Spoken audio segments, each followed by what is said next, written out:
ಶಿವರಾಜ್ ಕುಮಾರ್, ಉಪೇಂದ್ರ, ರಾಜ್ಬಿ ಶೆಟ್ಟಿ ಅಭಿನಯದ 45 ಚಿತ್ರತಂಡ ಶಿವಸ್ಮರಣೆಯನ್ನ ಮಾಡಿದೆ.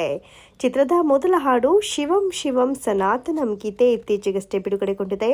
ಅರ್ಜುನ್ ಜನ್ಯ ಚೊಚ್ಚಲ ನಿರ್ದೇಶನದ ಚಿತ್ರವಿದು. ಈ ಹಾಡಿನಲ್ಲಿ ಶಿವನ ರೌದ್ರಾವತಾರ ದರ್ಶನ ಮಾಡಿಸಲಾಗಿದೆ. ಮೊದಲ ಚಿತ್ರದಿಂದಲೇ ಅರ್ಜುನ್ ಜನ್ಯ ಭಾರತದ ಒಳ್ಳೆಯ ನಿರ್ದೇಶಕ ಎನಿಸಿಕೊಳ್ತಾರೆ ಎಂಬ ಭರವಸೆ ಇದೆ. ಸಿನಿಮಾಗೆ ಪೂರಕವಾಗಿ ಭಾವನೆ ತರುವ ಹಾಡಿತು. ನಾಗೇಂದ್ರ ಪ್ರಸಾದ್ ಅದ್ಭುತವಾಗಿ ಸಾಹಿತ್ಯವನ್ನು ರಚಿಸಿದ್ದಾರೆ. ಅವರು ಸರಸ್ವತಿ ಪುತ್ರರು. ನನ್ನ ಬದುಕಿಗೆ ಬೆಸೆದುಕೊಳ್ಳುವ ಸಾಕಷ್ಟು ಅಂಶಗಳು ಈ ಸಿನಿಮಾದಲ್ಲಿದೆ. ಈ ಸಿನಿಮಾ ಭಾರತದಲ್ಲಿ ಟ್ರೆಂಡಿಂಗ್ ಆಗಬೇಕು ಎನ್ನುವಂಥ ಆಸೆ. ಗ್ರಾಫಿಕ್ಸ್ ಸೂಪರ್ ಆಗಿದೆ. ಸಿನಿಮಾದಲ್ಲಿ ಸಾಕಷ್ಟು ವಿಷಯಗಳಿವೆ. ಸಿನಿಮಾ ಯಾವಾಗ ನೋಡ್ತೇನೆ ಎಂಬ ಆಸೆ ಶುರುವಾಗಿದೆ. ಕಳೆದ ವರ್ಷ ಕನ್ನಡ ಪೂರ್ತಿ ಡಬ್ ಮಾಡಿದೆ. ಈಗ ತಮಿಳು ಡಬ್ ಮಾಡ್ತಿದ್ದೇನೆ. ಎಲ್ಲ ಭಾಷೆಗಳಲ್ಲಿಯೂ ಪ್ರಯತ್ನ ಮಾಡ್ತೇನೆ. ನನ್ನ ಧ್ವನಿ ಎಲ್ಲ ಭಾಷೆಯಲ್ಲಿಯೂ ತಲುಪಲಿ ಎಂಬ ಆಸೆ ಎಂದರು ಶಿವಣ್ಣ. ನಾನು ತುಂಬಾ ಒಳ್ಳೆಯವನು ಎನ್ನಲ್ಲ. ನನಗೆ ಪ್ರೀತಿ ಕೊಟ್ರೆ ತಿರುಗಿ ಪ್ರೀತಿ ಕೊಡ್ತೇನೆ. ಇಲ್ಲವಾದ್ರೆ ಅವರ ಹಣೆ ಬರಹ. ಶಿವ ಎಂದು ಹೊರಟು ಬಿಡ್ತೇನೆ, ಹೋಗ್ತೇನೆ. ಚಿತ್ರದ ನಿರ್ಮಾಪಕ ರಮೇಶ್ ರೆಡ್ಡಿ ಪ್ರೀತಿ ತೋರಿಸಿ ನಮ್ಮ ಪ್ರೀತಿ ಗಳಿಸಿಕೊಂಡವರು. ಅವರು ಒಂದು ರೀತಿ ಕುಟುಂಬದ ಸದಸ್ಯ. ನಾಗರಾಜ ಶಿವಪುಟ್ಟಸ್ವಾಮಿ ಎಂದು ನನ್ನನ್ನು ಕರೆಯುತ್ತಾರೆ. ನನ್ನಲ್ಲಿಯೂ ಶಿವನಿದ್ದಾನೆ. ಈ ಹಿಂದೆ ಶಿವನ ಕುರಿತಾದ ಸಾಕಷ್ಟು ಹಾಡುಗಳಲ್ಲಿ ನಟಿಸಿರುವೆ. ಭಕ್ತಿ ಎಂದಿಗೂ ನಮ್ಮನ್ನ ಎಳೆದುಕೊಂಡು ಹೋಗುತ್ತೆ. ಈ ಹಾಡು ಕೂಡ ಅದೇ ರೀತಿ ಇದೆ. ಸಿನಿಮಾದಲ್ಲಿ ಹಾಡಿನ ಕನೆಕ್ಷನ್ ಗೊತ್ತಾಗುತ್ತೆ ಎಂದರು. ಕರುನಾಡ ಚಕ್ರವರ್ತಿ ಶಿವರಾಜ್ ಕುಮಾರ್ ಅವರಿಗೆ ಪರಭಾಷೆಯಲ್ಲಿಯೂ ಬೇಡಿಕೆ ಇದೆ. ಜೈಲರ್, ಕ್ಯಾಪ್ಟನ್, ಮಿಲ್ಲರ್ ಸಿನಿಮಾಗಳಲ್ಲಿ ನಟಿಸಿದ ಮೇಲೆ ಶಿವಣ್ಣನಿಗೆ ಬೇರೆ ಭಾಷೆಗಳಿಂದಲೂ ಬೇಡಿಕೆ ಬರ್ತಾ ಇದೆ. ಅದೇ ರೀತಿ ಪರಭಾಷೆಯ ಕಲಾವಿದರ ಜೊತೆಗೂ ಶಿವಣ್ಣ ಉತ್ತಮ ಒಡನಾಟವನ್ನ ಹೊಂದಿದ್ದಾರೆ. ಸದ್ಯ ಖ್ಯಾತ ನಟ ಕಮಲ್ ಹಾಸನ್ ಅವರನ್ನ ಭೇಟಿಯಾಗಿರೋ ಶಿವರಾಜ್ ಕುಮಾರ್ ಕಮಲ್ಗಾಗಿ ಒಂದು ತಮಿಳು ಹಾಡನ್ನು ಕೂಡ ಹಾಡಿದ್ದಾರೆ. ಕಮಲ್ ಹಾಸನ್ ಮತ್ತು ನಿರ್ದೇಶಕ ಮಣಿರತ್ನಂ ಕಾಂಬಿನೇಷನ್ನಲ್ಲಿ ಮೂಡಿಬಂದಿರುವ ಟಗ್ ಲೈಫ್ ಸಿನಿಮಾವು ಜೂನ್ 5ರಂದು ತೆರೆಗೆ ಬರಲಿದ್ದು, ಅದಕ್ಕೂ ಮುನ್ನ ಚೆನ್ನೈನಲ್ಲಿ ಸಿನಿಮಾದ ಆಡಿಯೋ ಲಾಂಚ್ ಈವೆಂಟ್ ಮಾಡಲಾಗಿದೆ. ಮೇ 24ರಂದು ನಡೆದ ಈ ಸಮಾರಂಭದಲ್ಲಿ ಕನ್ನಡದ ನಟ ಶಿವರಾಜ್ ಕುಮಾರ್ ಅವರು ಕೂಡ ಮುಖ್ಯ ಅತಿಥಿಯಾಗಿದ್ದು ವಿಶೇಷ. ಈ ವೇಳೆ ವೇದಿಕೆ ಮೇಲೆ ಮಾತನಾಡಿರುವ ಶಿವರಾಜ್ ಕುಮಾರ್ ಅವರು ಕಮಲ್ ಹಾಸನ್ ಮೇಲಿರುವ ಅಭಿಮಾನವನ್ನ ಹೇಳಿಕೊಂಡಿದ್ದಾರೆ. ಇತ್ತೀಚೆಗೆ ಕ್ಯಾನ್ಸರ್ನಿಂದ ಬಳಲ್ತಾ ಇದ್ದಂತಹ ಶಿವರಾಜ್ ಕುಮಾರ್ ಅವರು ಅಮೆರಿಕಾದ ಮಿಯಾಮಿ ಆಸ್ಪತ್ರೆಯಲ್ಲಿ ಚಿಕಿತ್ಸೆ ಪಡಿತಾ ಇದ್ರು. ಆಗ ಶಿವರಾಜ್ ಕುಮಾರ್ ಅವರಿಗೆ ಕರೆ ಮಾಡಿದ್ದ ಕಮಲ್ ಹಾಸನ್ ಅವರು ಆರೋಗ್ಯ ವಿಚಾರಿಸಿದ್ರು. ಅದನ್ನು ಕೂಡ ಶಿವಣ್ಣ ಟಗ್ ಲೈಫ್ ಇವೆಂಟ್ನಲ್ಲಿ ಹೇಳ್ಕೊಂಡಿದ್ದಾರೆ. ನನ್ನ ಸರ್ಜರಿ ಬಳಿಕ ನನಗೆ ಒಂದು ಫೋನ್ ಕಾಲ್ ಬಂತು. ಅದು ಕಮಲ್ ಹಾಸನ್ ಅವರದ್ದು. ಅವರ ಆ ಕರೆಯನ್ನ ನಾನು ಎಂದಿಗೂ ಮರೆಯೋದಿಲ್ಲ. ನೀವು ನನ್ನೊಂದಿಗೆ ಮಾತನಾಡಿದಾಗ ನಮ್ಮ ತಂದೆ ಜೊತೆ ಮಾತನಾಡಿದಂತಾಗತ್ತೆ ಅಂತ ಶಿವಣ್ಣ ಹೇಳಿದ್ದಾರೆ. ಇದೇ ವೇಳೆ ಶಿವರಾಜ್ ಕುಮಾರ್ ಅವರು ಕಮಲ್ ಹಾಸನ್ ಅವರ ತಮಿಳಿನ ಹಿಟ್ ಹಾಡೊಂದನ್ನ ಹಾಡಿದ್ದಾರೆ. 1978ರಲ್ಲಿ ತೆರೆ ಕಂಡ ಇಳುಮೈ ಊಂಜಲ್ ಅಡುಗಿರದು ಚಿತ್ರದ ಒರೇ ನಾಳ್ ಉನೈ ನಾನ್ ಹಾಡನ್ನ ಶಿವಣ್ಣ ಹಾಡಿದ್ದಾರೆ. ಈ ಹಾಡನ್ನ ಶಿವಣ್ಣ ಆಡ್ತಾ ಇದ್ದಂತೆಯೇ ಅಲ್ಲಿ ಸೇರಿದ್ದ ಸಾವಿರಾರು ಕಮಲ್ ಹಾಸನ್ ಅಭಿಮಾನಿಗಳು ಜೋರಾಗಿ ಚಪ್ಪಾಳೆ. ನಟ ದರ್ಶನ್ ಜೊತೆ ಪತ್ನಿ ವಿಜಯಲಕ್ಷ್ಮಿ ಎತ್ತಿನ ಗಾಡಿಯಲ್ಲಿ ಸವಾರಿ ಮಾಡಿರುವ ವಿಡಿಯೋವನ್ನ ಇನ್ಸ್ಟಾದಲ್ಲಿ ಶೇರ್ ಮಾಡಿದ್ದಾರೆ. ಪತಿ ದರ್ಶನ್ ಜೊತೆ ಎತ್ತಿನ ಗಾಡಿಯಲ್ಲಿ ವಿಜಯಲಕ್ಷ್ಮಿ ರೌಂಡ್ ಹೊಡೆದಿದ್ದಾರೆ. ಎತ್ತಿನ ಗಾಡಿಯಲ್ಲಿ ಸವಾರಿ ಮಾಡ್ತಾ ಇರೋ ವಿಡಿಯೋವನ್ನ ಇನ್ಸ್ಟಾ ಸ್ಟೋರಿಯಲ್ಲಿ ಶೇರ್ ಮಾಡಿ ಸೂರ್ಯ ಮತ್ತು ಚಂದ್ರ ನಮಸ್ಕಾರ್ ಎಂದು ಕ್ಯಾಪ್ಷನ್ ಕೊಟ್ಟಿದ್ದಾರೆ. ಮೇ 19ರಂದು ದರ್ಶನ್ ಮತ್ತು ವಿಜಯಲಕ್ಷ್ಮಿ 22ನೇ ವೆಡ್ಡಿಂಗ್ ಆನಿವರ್ಸರಿಯನ್ನು ಆಚರಿಸಿಕೊಂಡಿದ್ರು.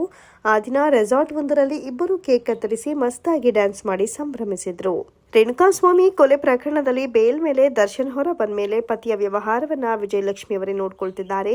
ದರ್ಶನ್ಗೆ ಎಲ್ಲೇ ಶೂಟಿಂಗ್ ಇದ್ರು ಅಥವಾ ಯಾವುದೇ ಕಾರ್ಯಕ್ರಮ ಆಗಿದ್ರು ಪತ್ನಿ ಜೊತೆಯಲ್ಲಿ ಇರ್ತಾರೆ. ಇದು ಫ್ಯಾನ್ಸ್ಗೆ ಖುಷಿ ಕೊಟ್ಟಿದೆ. ಈ ಜೋಡಿ ಮೇಲೆ ಕೆಟ್ಟ ದೃಷ್ಟಿ ಬೀಳದಿರಲಿ ಅಂತ ಅಭಿಮಾನಿಗಳು ಹಾರೈಸುತ್ತಿದ್ದಾರೆ. ಇದೆಲ್ಲದರ ನಡುವೆ ಡೆವಿಲ್ ಸಿನಿಮಾದ ಚಿತ್ರೀಕರಣವು ಭರದಿಂದ ಸಾಗುತ್ತಿದೆ. ದರ್ಶನ್ ಜೊತೆ ರಚನಾ ರೈ, ವಿನಯ್ ಗೌಡ, ಶರ್ಮಿಳಾ ಮಾಂಡ್ರೆ ಸೇರಿದಂತೆ ಅನೇಕರು ನಟಿಸ್ತಾ ಇದ್ದಾರೆ. ತಾರಕ್ ಡೈರೆಕ್ಟರ್ ಮಿಲನ ಪ್ರಕಾಶ್ ಡೆವಿಲ್ ಚಿತ್ರದ ನಿರ್ದೇಶನ ಮಾಡುತ್ತಿದ್ದಾರೆ.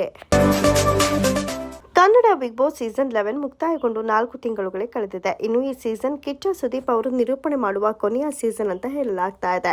ಆ ಬಗ್ಗೆ ಕಿಚ್ಚ ಸೋಷಿಯಲ್ ಮೀಡಿಯಾದಲ್ಲಿ ಪೋಸ್ಟ್ ಕೂಡ ಶೇರ್ ಮಾಡಿದ್ರು. ಆದ್ರೆ ತಾನೇ ಮುಂದೆ ಸಹ ನಿರೂಪಣೆ ಮಾಡ್ತೇನೆ ಎಂಬ ಸುಳಿವನ್ನ ಒಂದಷ್ಟು ದಿನಗಳ ಬಳಿಕ ವೇದಿಕೆಯಲ್ಲಿ ನೀಡಿದ್ರು. ಹೀಗಿರುವಾಗ ಸೀಸನ್ 12ರ ಹೋಸ್ಟ್ ಯಾರಾಗ್ತಾರೆ ಎಂಬ ಕುತೂಹಲ ಎಲ್ಲರಲ್ಲೂ ಮನೆ ಮಾಡಿದೆ. ಈ ಬೆನ್ನಲ್ಲೇ ಹೊಸದೊಂದು ವಿಚಾರ ಮುನ್ನೆಲೆಗೆ ಬಂದಿದ್ದು, ಕಿಚ್ಚನ ಬಳಿಕ ಸ್ಯಾಂಡಲ್ವುಡ್ನ ಪ್ರಖ್ಯಾತ ನಟನೊಬ್ಬ ಬಿಗ್ ಬಾಸ್ ಹೋಸ್ಟ್ ಮಾಡಲಿದ್ದಾರೆ ಎನ್ನಲಾಗಿದೆ. ಆ ನಟ ಬೇರಾರೂ ಅಲ್ಲ, 2 ರಾಜ್ಯ ಪ್ರಶಸ್ತಿ ಗೆದ್ದಿರುವ ರಮೇಶ್ ಅರವಿಂದ್ ಅವರು. ಸದ್ಯ ಹರಿದಾಡ್ತಾ ಇರುವ ವದಂತಿ ಪ್ರಕಾರ ಸೀಸನ್ 12ರ ಬಿಗ್ ಬಾಸ್ ಹೋಸ್ಟ್ ಆಗಿ ರಮೇಶ್ ಅವರು ಕಾಣಿಸಿಕೊಳ್ಳಲಿದ್ದಾರೆ. ಈಗಾಗಲೇ ವೀಕೆಂಡ್ ವಿತ್ ರಮೇಶ್ ನಂತಹ ಅದ್ಭುತ ಕಾರ್ಯಕ್ರಮ ನಡೆಸಿಕೊಟ್ಟಿರುವ ರಮೇಶ್ ಅವರು ಸ್ಪಷ್ಟವಾಗಿ ನಿರೂಪಣೆ ಮಾಡ್ತಾರೆ. ಅಷ್ಟೇ ಅಲ್ಲದೆ ತಮ್ಮ ಭಾಷಾ ಹಿಡಿತದಿಂದ ಜನರನ್ನ ಸೆಳೆಯುವ ತಾಕತ್ತು ಕೂಡ ಅವರಿಗಿದೆ. ಇನ್ನೊಂದು ಕಡೆ ಸಂಭಾವನೆ ವಿಚಾರಕ್ಕೆ ಬಂದರೆ ಕಿಚ್ಚ ಸುದೀಪ್ 5 ವರ್ಷಕ್ಕೆ 15 ಕೋಟಿ ಪಡೆದಿದ್ರು ಅಂತ ಸುದ್ದಿ ವೈರಲ್ ಆಗಿತ್ತು. ಹೀಗಿರುವಾಗ ಇಷ್ಟರ ಮಟ್ಟಿಗೆ ಸಂಭಾವನೆ ಪಡೆಯುವ ಅರ್ಹತೆ ಸದ್ಯಕ್ಕಿರುವುದು ರಮೇಶ್ ಅರವಿಂದ್ ಅವರಿಗೆ ಮಾತ್ರ ಅಂತ ಸೋಷಿಯಲ್ ಮೀಡಿಯಾದಲ್ಲಿ ಚರ್ಚೆ ಆಗ್ತಾ ಇದೆ. ಆದರೆ ಈ ಆಫರ್ ಅನ್ನ ರಮೇಶ್ ಒಪ್ಪಿಕೊಂಡಿದ್ದಾರಾ ಅಥವಾ ಇಲ್ವಾ ಎನ್ನುವಂಥ ಸ್ಪಷ್ಟನೆ ಇನ್ನೂ ಗೊತ್ತಿಲ್ಲ. ಮೈಸೂರು ಸ್ಯಾಂಡಲ್ ಸೋಪ್ ಪ್ರಚಾರಕ್ಕೆ ನಟಿ ತಮನ್ನಾ ನೇಮಕ ಮತ್ತು ಆಕೆಗೆ ನೀಡುವ 6.20 ಕೋಟಿ ಸಂಭಾವನೆ ಕುರಿತು ಸೋಷಿಯಲ್ ಮೀಡಿಯಾದಲ್ಲಿ ಭಾರೀ ಚರ್ಚೆಗೆ ಗ್ರಾಸವಾಗಿದೆ. ಕನ್ನಡಿಗರೇ ಈ ಸೋಪನ್ನು ಉಚಿತವಾಗಿ ಪ್ರಚಾರ ಮಾಡ್ತಾರೆ ಅಂತ ಅವರು ಹೇಳಿದ್ದಾರೆ. ಮೋಹಕ ತಾರೆ ರಮ್ಯಾ ಇನ್ಸ್ಟಾಗ್ರಾಂನಲ್ಲಿ ಸುದೀರ್ಘವಾಗಿ ಈ ವಿಚಾರವನ್ನು ಹಂಚಿಕೊಂಡಿದ್ದಾರೆ.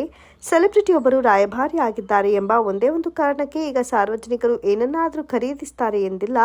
ಈ ಸೋಪ್ ಹಚ್ಕೊಂಡ್ರೆ ಸೆಲೆಬ್ರಿಟಿಯಂತೆ ನಾವಾಗೋದಿಲ್ಲ ಅನ್ನೋದು ಜನರಿಗೆ ಗೊತ್ತು. ಮೈಸೂರು ಸ್ಯಾಂಡಲ್ ಸೋಪನ್ನು ಬಳಸುವ ಪ್ರತಿಯೊಬ್ಬ ವ್ಯಕ್ತಿಯೂ ಅದರ ಹೆಮ್ಮೆಯ ರಾಯಭಾರಿ. ಪ್ರತಿಯೊಬ್ಬ ಕನ್ನಡಿಗರು ಮೈಸೂರು ಸ್ಯಾಂಡಲ್ ಸೋಪ್ನ ರಾಯಭಾರಿಗಳು. ಪ್ರತಿಯೊಬ್ಬ ಕನ್ನಡಿಗರು ಇದನ್ನು ಜಗತ್ತಿಗೆ ಕೊಂಡೊಯ್ಯಬಲ್ಲರು. ಉಚಿತವಾಗಿ ಮೈಸೂರು ಸ್ಯಾಂಡಲ್ ಸೋಪ್ ಬಗ್ಗೆ ಪ್ರಚಾರ ಮಾಡಬಲ್ಲರು. ಇದು ಕನ್ನಡಿಗರಿಗೆ ಹೆಮ್ಮೆಯ ವಿಷಯ. ನಿಮ್ಮ ಉತ್ಪನ್ನ ಜನರಿಗೆ ಅತ್ಯುತ್ತಮ ಅನಿಸಿದ್ರೆ ಅವರು ನಿಮ್ಮ ಉತ್ಪನ್ನದ ರಾಯಲ್ ಗ್ರಾಹಕರಾಗ್ತಾರೆ. ನಾವು ಹೊಂದಿರೋದು ಕೇವಲ ಒಂದು ಒಳ್ಳೆಯ ಉತ್ಪನ್ನ ಮಾತ್ರವಲ್ಲ, ಅದು ನಮ್ಮ ಪರಂಪರೆಯೂ ಹೌದು. ಗ್ರಾಹಕರ ಜೊತೆ ಹೊಸತನದ ಸೃಜನಶೀಲವಾದ ಸಂಬಂಧ ಈಗ ಅಗತ್ಯವಿದೆ ಅಂತ ಇನ್ಸ್ಟಾಗ್ರಾಂನಲ್ಲಿ ಸುದೀರ್ಘವಾಗಿ ಈ ವಿಚಾರವನ್ನು ಹಂಚಿಕೊಂಡಿದ್ದಾರೆ.